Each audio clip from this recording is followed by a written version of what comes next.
Hi, this is Cherie with Rehash Fiber, and today I'm going to share with you a great sweater vest pattern that's Argyle and some tips on how to knit Intarsia.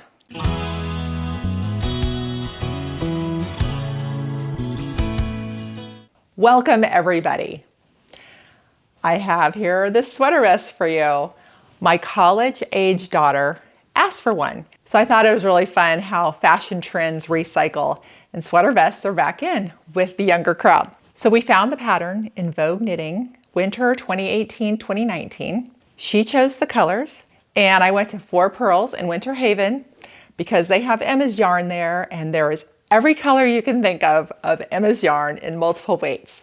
That is a great store to go to for yarn colors. And one step further, they name the yarn fun names. And I think it's really fun in life when little things are made more fun. So this gold is called Wish You Were Beer. The red is Stiletto. The orange is Volume. And the brown is Kisses, like chocolate kisses. So just those names made it more fun. But I loved that they had the colors that my daughter wanted. The only part where you really have to concentrate is the Argyle pattern. And I'm going to show you in a couple minutes some tips on how to knit Intarsia.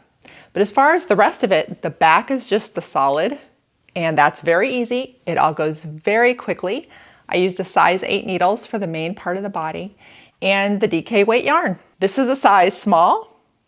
Hopefully it fits her. She lives in Colorado, so after this show I will send it to her, and hopefully you'll see a picture of her wearing it on Instagram if it fits. All right, so my first tip for knitting Intarsia is to make bobbins of the different colors, and you can make them with your own fingers, and I'm going to show you how to do that next. Then I'm going to take you on in so you can see the detailed Intarsia knitting and my color changes throughout this pattern. I'm going to show you how to make a bobbin for Intarsia knitting. Take the yarn, lay it over your fingers, leave the tail out. This is the tail you're going to start knitting with. Spread your fingers like so. You are going to wind in an 8 between these two fingers. And you're going to make the bobbin as big as you think you're going to need it. So if you have a big piece of color work to do, add a bit more to your bobbin. If it's a tiny little bit, you can make a little bobbin. You just make this as big as you want to. My sample is going to be just that big for this. You're going to cut and leave a long bit here, because what you're going to do is you're going to pinch your bobbin in the middle where it's been wrapped in the crazy 8. You're going to take this long part that you just cut and you're going to wrap it around the middle, and it's going to be a little secure. You want it firm enough so that this does not go sliding through, but you don't want it so tight that you can't tuck in this end at the end. So you see I made it firm, so it's going to hold the bobbin. You take your last little end and you just pull up 1 or 2 of these strands enough that it's going to hold it in place. And just bring it through. Now you have your little bobbin. You will start knitting and you can just pull. But what you see is that it's got enough firmness to that wrap that it's not going to just flop right out of there. And that's what you need. So when it's dangling behind your piece, you know, for instance, if you only had a couple color changes, it wouldn't have looked as messy as when I was doing the pattern. And then you would just have this dangling there. You would have it to use, and it'll be there waiting for you when you come back to that area. So that is how you make a little bobbin for Intarsia. I'm going to show you Intarsia knitting in the project that I'm in the middle of here. So first things first, if you've never done Intarsia before, it is the act of using different colors to make a design, as you can see here.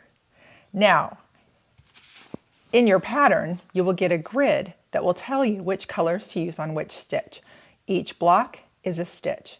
So as you can see my system here, I use the paper to let me know what row I'm on and check them off. You can do whatever you'd want to do. And the other thing that's critical is to have very short bobbins close to your work. You can see a couple got longer. I just am very careful with those. But if they get too long, they all tangle and you have a huge mess every row. And a lot of times I find it easier to work at a table where then when I'm finished with the row, I can just move the work and not tangle them. Another key is when you're changing colors, you need to wrap each time. And what I usually do is just take the new color over the last color each time, and then you see how it's grabbed along the work. So now we're going to go in and I'm going to show you exactly how I do it. Working on the right side, you work your pattern from right to left. You can see I take this over and then this comes over it to make the new stitch. I'm going to do it again. It's coming over it to join the new color and to have them twisted together. And I do that all the way across. So here we have the oranges coming in. Move that over a little bit. Bring the orange up and it's going to come over.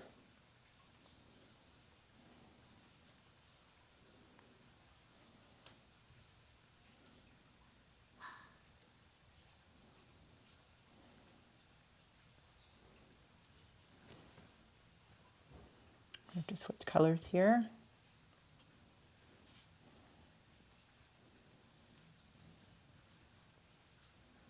Again, see how this is laying over the tan, and then the tan is coming over the orange, and that is what's wrapping it.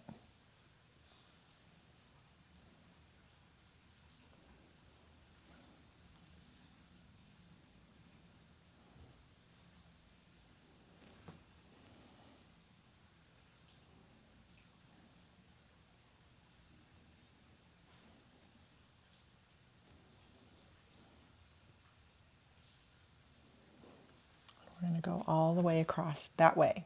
You can see how it could become quite a mess if your bobbin strands are long. So, and why I keep it on the table, because it helps keep things a little more organized. Okay, so you can see how it could possibly be a problem having a lot of bobbins and if they get really long. Okay, so we're going to pass this one over. We're nearing the end of our row.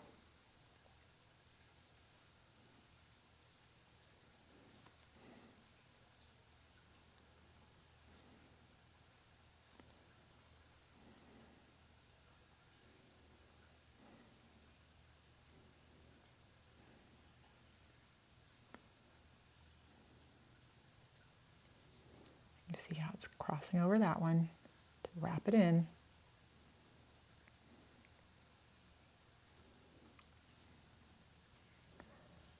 This one's now going over that one. That's how it gets wrapped every time.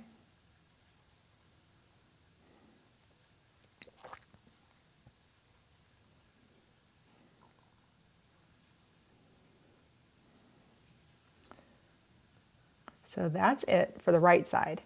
Now we're going to turn it and we're going to work back on the wrong side. And on this pattern, it's the exact same stitches worked on the wrong side. So with all these bobbins, I'm just going to show you, I'm switching it from working on the right side to the wrong side. For a second, I let it dangle, let them untangle a bit, make sure everything's not twisted. Then I gently just turn it around.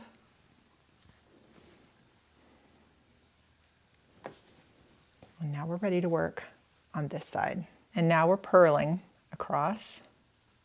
So here you get to see a little better what happens. I need to switch colors. I'm laying the tan over here, picking up my brown, and it's wrapping. You see how it catches it right here? That's the whole key. So everyone is caught with each other as you change colors. Now I'm going to lay this one over here, and then the tan one is going to come over and it catches it.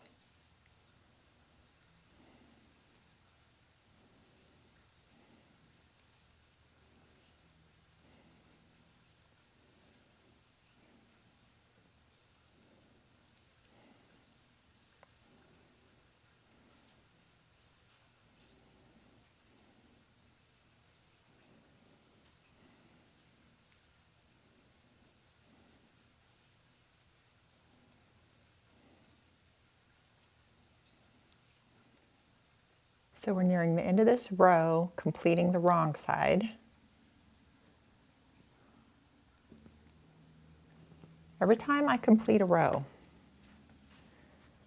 I pick up the work and just make sure that none of these are too tangled, because I just don't want it to get even more tangled. They're looking good.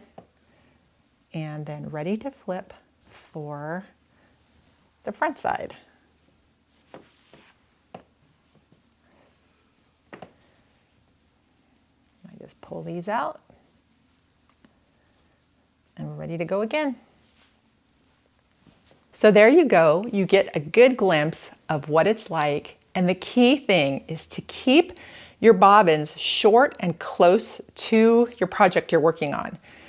And they do get looser. The more yarn you pull from them, they get looser. So you may have to rewind them throughout. It's worth it. Because if you keep the yarn close to the project, they're not getting tangled with each other. And that's where the big headache is.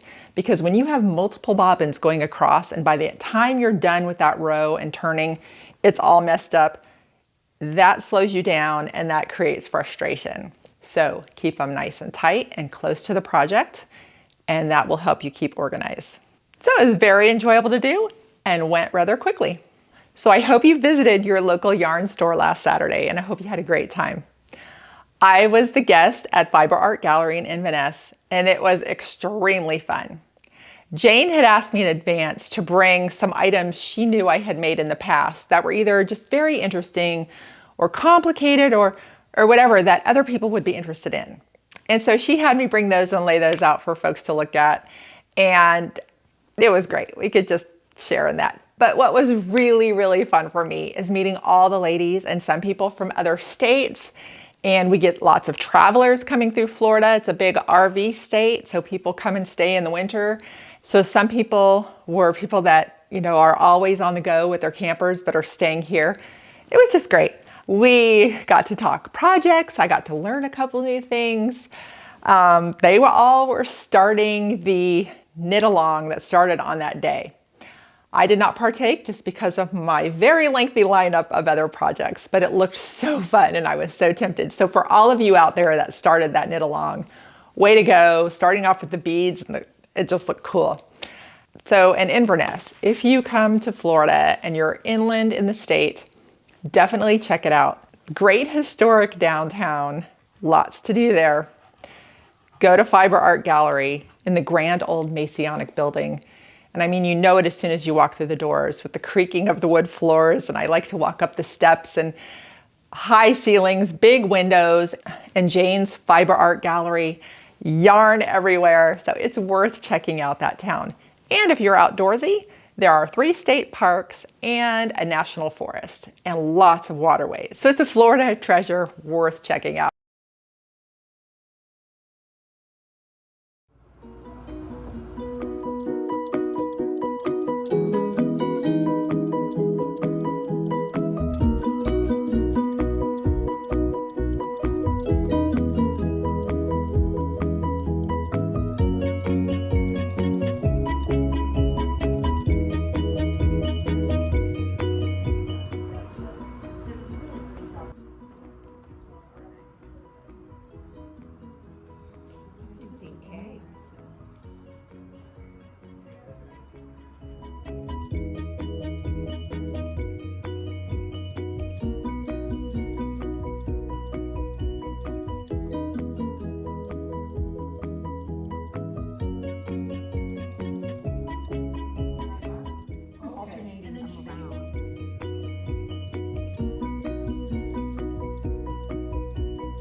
Yes, it's fairly new.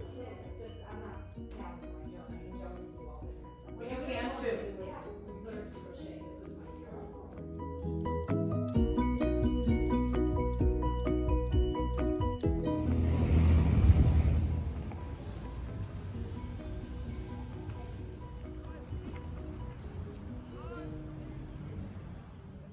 Time to talk Patreon. If you like the show and want to help keep it going, please go to rehashfiber.com. Sign up under supporting members, which takes you right to Patreon. $2 a month helps keep everything going and funding the show. And I love doing it. I love bringing everything to all of you, and I want to keep it going. So thank you in advance for your support. All right, if you choose to knit the vest, I hope you enjoy it. Happy knitting, and thanks for watching.